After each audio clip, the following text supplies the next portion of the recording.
Malaysia expresses interest in joining BRICS. Malaysia-China's 5-year economic program enters a second cycle.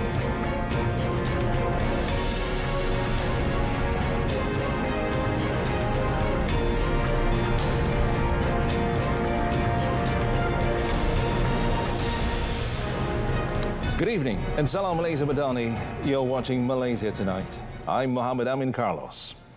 Well, Prime Minister Datuk Seri Anwar Ibrahim today confirmed that he has expressed Malaysia's wish to join the intergovernmental organization BRICS to the President of Brazil, Luiz Inácio Lula da Silva. Well, accordingly, he said Malaysia will go through the process to enable the country to join the intergovernmental organization. Well, he said for the past 2 months, the Foreign Ministry has been appointed to conduct a study on Malaysia's policy decision to join BRICS. Keputusan kita pada dasar ialah untuk menyertai BRICS, ya, dan kita akan melalui proses untuk memungkinkan kita menyertai BRICS. Saya sendiri dah cakap dengan Presiden Lula Brazil tentang hasrat yang sedemikian. He said this when met by reporters in Bukit Mertajam today. BRICS was established in 2009 as a cooperation platform for emerging economies comprising Brazil, Russia, India and China, with South Africa joining the group in 2010. In January 2024, Iran, Egypt, Ethiopia and the United Arab Emirates joined the organization as new members. Well, any subsidy rationalization is certain to have flaws when it is first rolled out. Well, Datuk Seri Anwar, who is also Finance Minister, today urged the people to look at the bigger issue of subsidies leaking to foreigners and foreign companies when they were meant for deserving Malaysians. He said detractors have been attacking the government for implementing the diesel rationalization instead of giving constructive criticisms. He added foreign fishermen and others at the country's borders were also benefiting from the diesel subsidy rationalization in Malaysia. Maknanya bukan itu saja, tapi nelayan asing dan saya cakap minyak di sempadan dan siri-siri penangkapan yang terus diteruskan. Itu bukti bahawa subsidi itu sangat kritikal untuk negara kita menyelamatkan dana yang bocor dan disalahguna. He said this at the Majlis Korban Perdana with the Prime Minister at Masjid Jamik Cerok Tok Kun Bawah, Bukit Mertajam today. In his speech earlier, Datuk Seri Anwar said Singaporean tour bus companies have announced a hike in prices due to the diesel subsidy rationalization in Malaysia. He said the government has to do this now to save the country's funds, which can be used to benefit the people. Well, on a related note, Foreign Minister Datuk Seri Muhammad Hassan said Malaysia's influence will be significantly enhanced as part of the BRICS economic bloc compared to operating independently. Well, he said Malaysia's intention to join the intergovernmental economic grouping BRICS will enable the country to address various issues on the international stage more effectively. Kita menyertai blok ini kerana kita nak bersuara di peringkat pentas antarabangsa. Ya, kerana melalui blok kadang-kadang suara tersebut lebih berkesan daripada kita bersendirian. Ya. Jadi itu cara kita bersuara di pentas dunia. Ya. Datuk Seri Mohammed, who is also Rembau MP, said this to reporters after launching the Kampung Angkat Madani initiative and the 1445 Hijrah 2024 Ibadah Korban organised by the Ministry of Foreign Affairs at the Kampung Kanchong Community Hall in Rantau today. Well, on another matter, Wisma Putra remains committed to helping locate Malaysians abroad and bring them back through various methods and channels whenever the need arises. Datuk Seri Muhammad Hassan said, however, it is quite difficult for the ministry to trace these individuals if they choose not to be found or intentionally disappear. Datuk Seri Mohammed said that besides fostering diplomatic relations between countries, it is Wisma Putra's duty to manage and be aware of the welfare of Malaysians abroad. Tetapi adalah mustahil bagi Wisma Putra ataupun Kementerian Luar untuk tahu mereka yang sendiri tak mahu diketahui mereka ada di situ. Itu kadang masalahnya. Mereka tak mahu dia diketahui ada di negara tersebut. Jadi macam mana kita nak buat kerja? Sekurang-kurangnya keluarga mesti tahu di mana mereka berada dan hubungi kami. The media recently reported that a 77-year-old mother from Kulai, Johor, is seeking help from the public to trace her eldest son, who has been missing for 36 years after graduating from the University of Southwestern Louisiana, the United States. Met by reporters today, Datuk Sri Mohamad also advised Malaysians abroad to register with and inform the Malaysian diplomatic mission in the country concerned. The latest report from the Royal Commission of Inquiry, the RCI, to study the sovereignty issues over Batu Putih, Middle Rocks and South Ledge was presented to the King of Malaysia, His Majesty Sultan Ibrahim.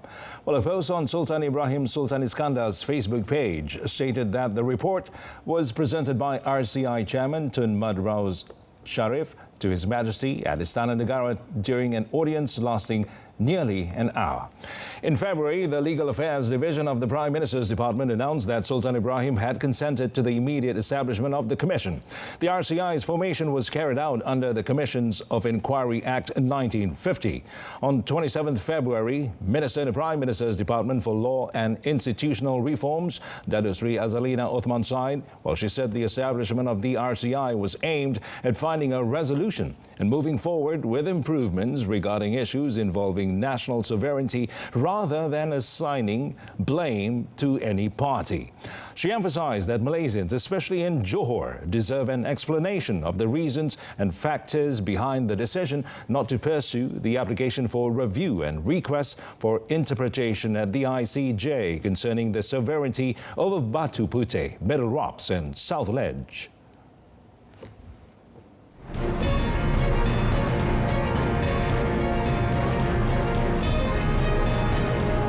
Still ahead in our business segment, open AP policy to benefit more Bumiputra entrepreneurs.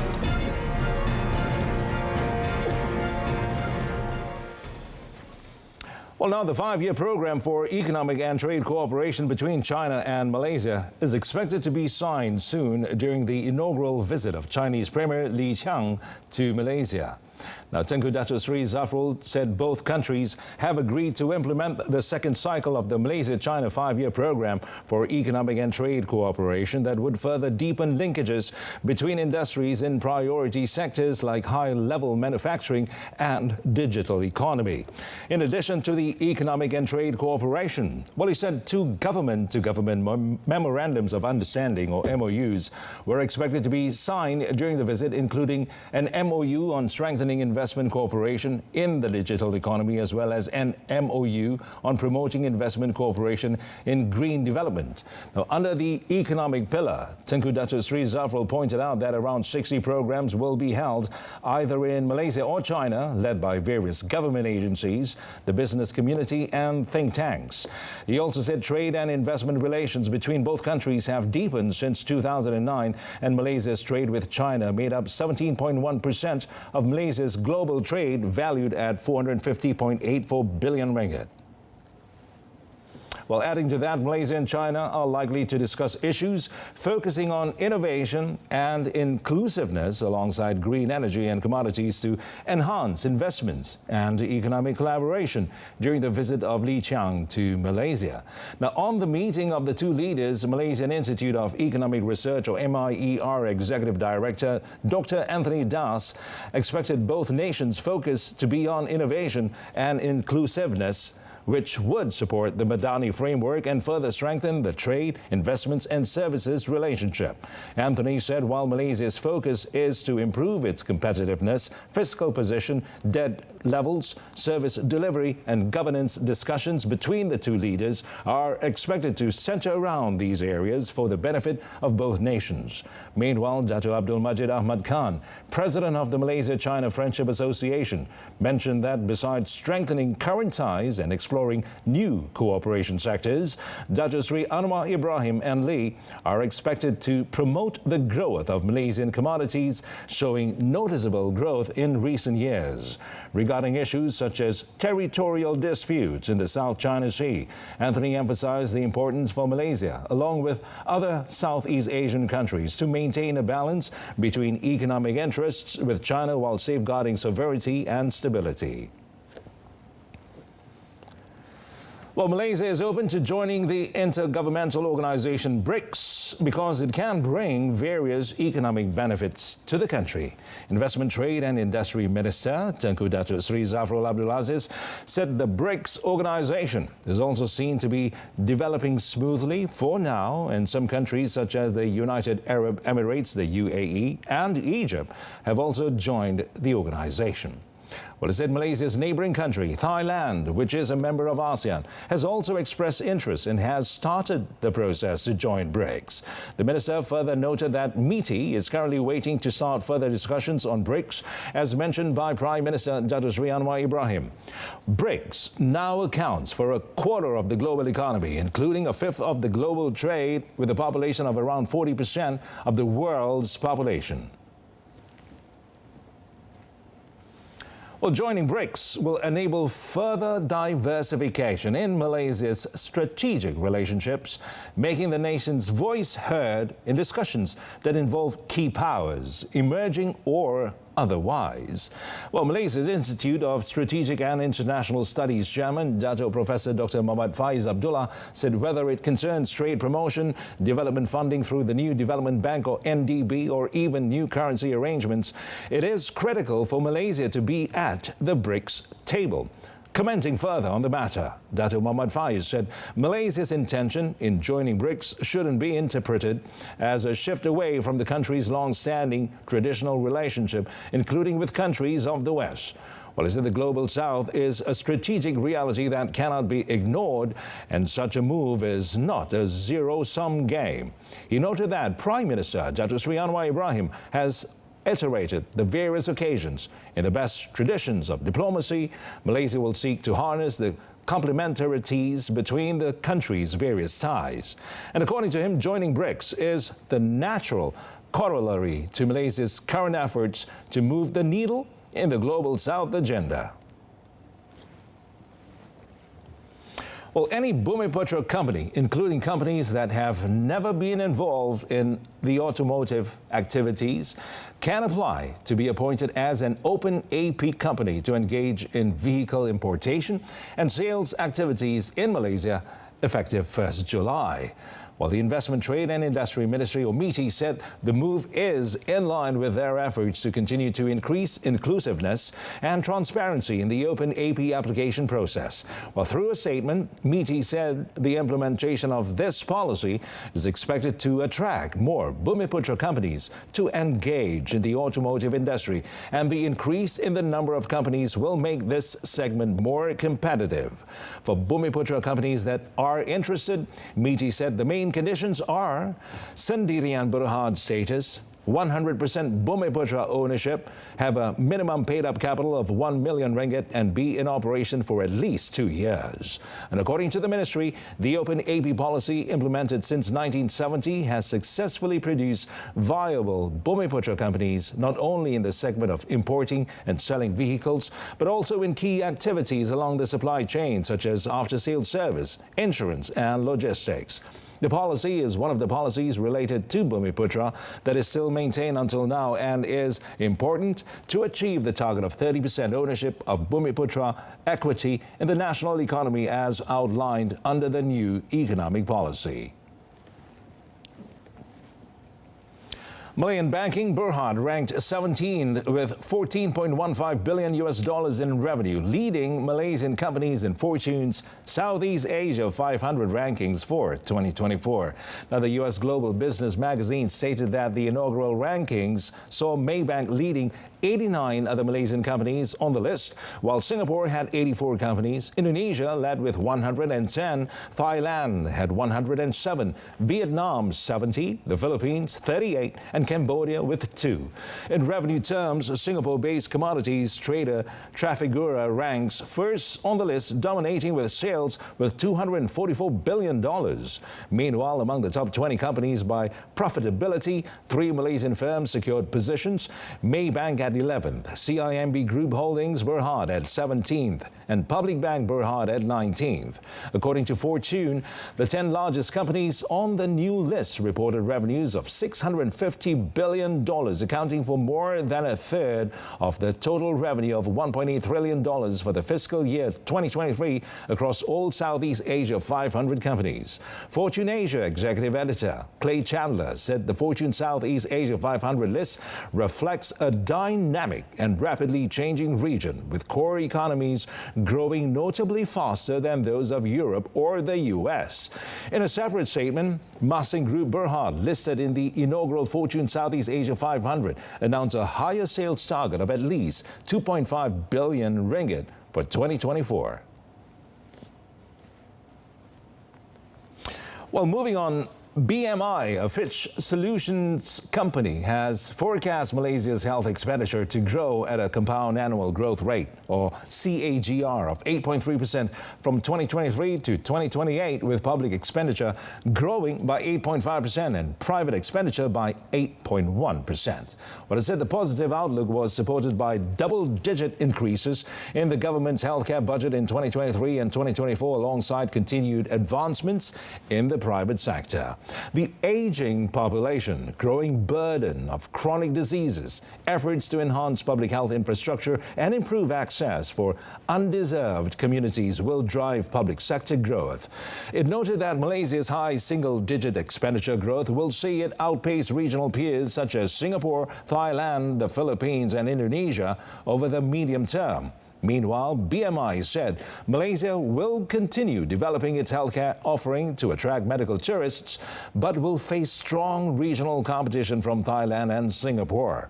It expects partnerships will remain a feature of Malaysia's efforts to enhance its medical tourism industry as it seeks to remain competitive amid strong regional competition. The country will continue to address accessibility challenges in rural areas, with the government's 2024 budget highlighting investments in health facilities. Well, foreign investors continued to inject funds into Bursa Malaysia for the second consecutive week, with net purchases totaling 202.4 million ringgit last week compared to net inflows of 535 million in the previous week. Now, in its weekly fund flow report, MIDF Research said foreign investors recorded net buying of 10.7 million ringgit on Monday, 135.1 million ringgit on Tuesday, and 197.4 million ringgit on Thursday. Then they said net sold 82.7 million ringgit on Wednesday and 58.1 million ringgit on Friday. MIDF Research said sectors which recorded the highest net foreign inflows last week were utilities at 240.8 million ringgit, industrial products and services 142.8 million ringgit, and technology 100.8 million ringgit. Meanwhile, local institutions continued their trend of net selling for 2 consecutive weeks, albeit at a reduced amount of 25.9 million ringgit, representing a 91% decrease compared to the previous week. Although there were 3 days with net buying, the 2 net selling days and Tuesday and Thursday, which is totaling 129.1 million ringgit, were enough to offset the net bought amount. On participation, the firm noted that retail investors experienced an increase in average daily trading volume by 26.9%. Well, Chinese automobile manufacturer Geely and Malaysian automotive company Proton have achieved a win-win results through years of cooperation, according to heads of the 2 enterprises. In a panel discussion by China Central Television, Li Shufu, chairman of Geely Holding Group, and Tan Sri Said Faisal Albar bin Said A.R. Alba, chairman of Proton Holdings Berhad, talked about the reasons why they had decided to collaborate and what each company has gained from their cooperation. For Li, Proton caught his eyes when he went to explore the Malaysian auto market over 2 decades ago, while for Proton, Geely's advantages in scale and technology were what they were looking for. After collaboration, Geely decided to make more components and parts of Proton domestic, as that would reduce Proton's costs and enhance its competitiveness. With all-out efforts, Proton has made substantial progress both in sales and the market share. After 7 years, I'm very happy. Think sales has more than doubled. Market share has increased more than double. Quality and technology has improved by leaps and bounds. Brand influence of Proton brand in Malaysia has been rejuvenated. Losses was reversed less than 3 years. Export sales at its highest.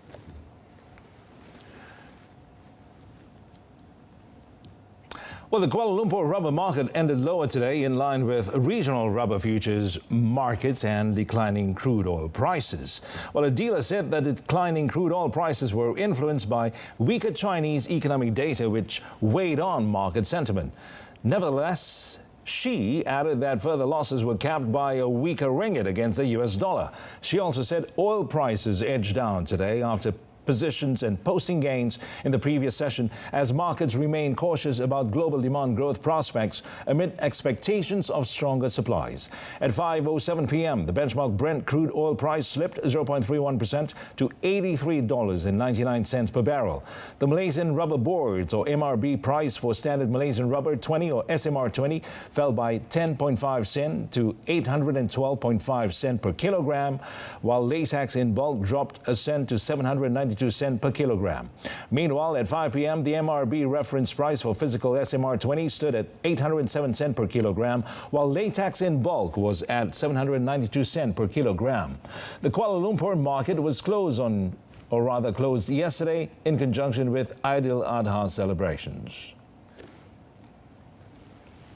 Well, China and Australia signed a Memorandum of Understanding, or MOU, yesterday to further promote the implementation of the China-Australia Free Trade Agreement, or FTA, from 2024 to 2025, according to the Ministry of Commerce.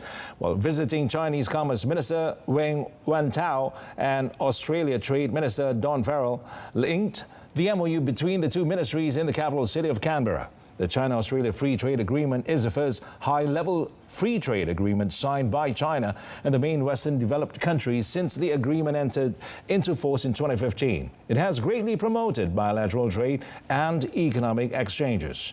The memorandum is expected to help the two sides further deepen cooperation within the FTA framework, continue to tap the potential of the FTA, and promote the stable and sound development of China-Australia trade and economic relations. Well, since 2009, China has been Australia's largest trading partner, export market and import source for 15 consecutive years. In 2023, bilateral trade in goods increased 4.1% year-on-year, while Australian investment in China increased 11.7% compared to the previous year. China is also the main importer of agricultural and mineral products from Australia. On another note, the Reserve Bank of Australia, RBA, has kept the cash rate target unchanged at 4.35% following its monetary policy meeting today. Now, the RBA board said in a statement that inflation has fallen substantially since its peak in 2022 as higher interest rates have been taking effect, but pace of a decline has slowed in the most recent data. Well, according to data from the Australian Bureau of Statistics, the monthly consumer price index, or CPI indicator, rose by 3.6% in headline terms over the year to April, and by 4.1% excluding volatile items and holiday travel, which was similar to its pace in December last year. Well, with inflation still above the midpoint of the 2 to 3% range, the RBA reaffirmed its determination to bring the CPI indicators back to the target. The RBA board said the economic outlook remains uncertain, and recent data have demonstrated that the process of returning inflation to target is unlikely to be smooth. It added that inflation is easing but has been doing so more slowly than previously expected, and it remains high, and the board expects that it will be some time yet before inflation is sustainably in the target range. The central bank's board, however, did not rule out further tightening of rates. Since climbing to 4.35% in November last year, Australia's cash rate target has remained at its current level for 7 months in a row.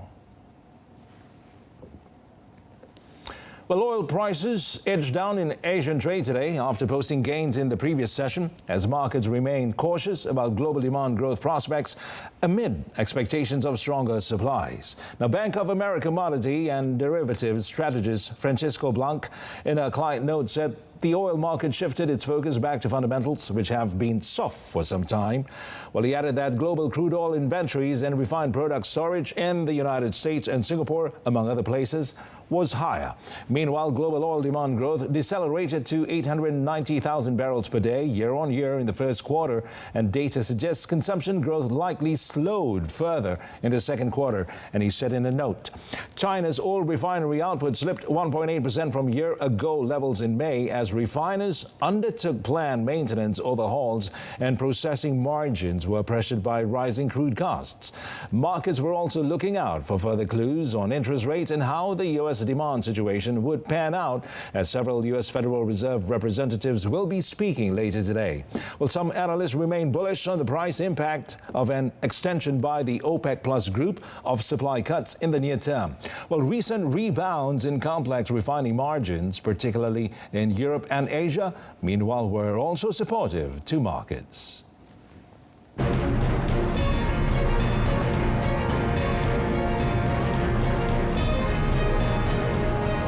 In our foreign segment, India to probe railway collision that killed 9, injured dozens.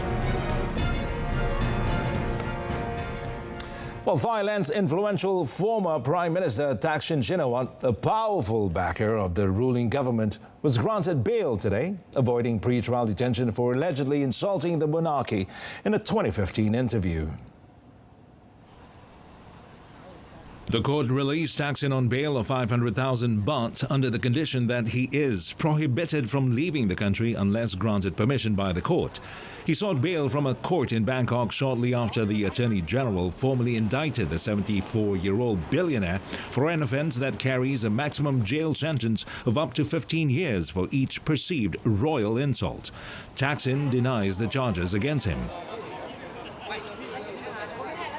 สิ่งที่ผ่านมาเนี่ยท่านยืนยันเสมอครับว่าท่านไม่ได้กระทำความผิดไม่มีเจตนาที่จะกล่าวถึงบุคคลที่ได้รับความคุ้มครองตามมาตรา112นะครับและท่านก็ไม่มีเจตนาเลยดังนั้นเนี่ยวันนี้ท่านก็มาด้วยความมั่นใจว่าท่านจะเข้าสู่กระบวนการยุติธรรมนะครับ Thaksin is the first of 4 high-profile cases involving key political players that are before the courts today in the latest legal wrangling that could see Southeast Asia's second-largest economy plunged into a new period of uncertainty. Well, India launched an investigation today into a train collision that killed 9 people in the state of West Bengal and injured more than 50 a day after a top railway official blamed the incident on driver error. Now, the death toll was revised down to 9 from 15 after Monday's accident in which a freight train rammed into a passenger train heading for the state capital of Kolkata from the northeastern state of Tripura. The investigation by India's top railway safety official will start today. Chetan Kumar Srivastava, general manager of the Northeast Frontier Railway, where the accident happened.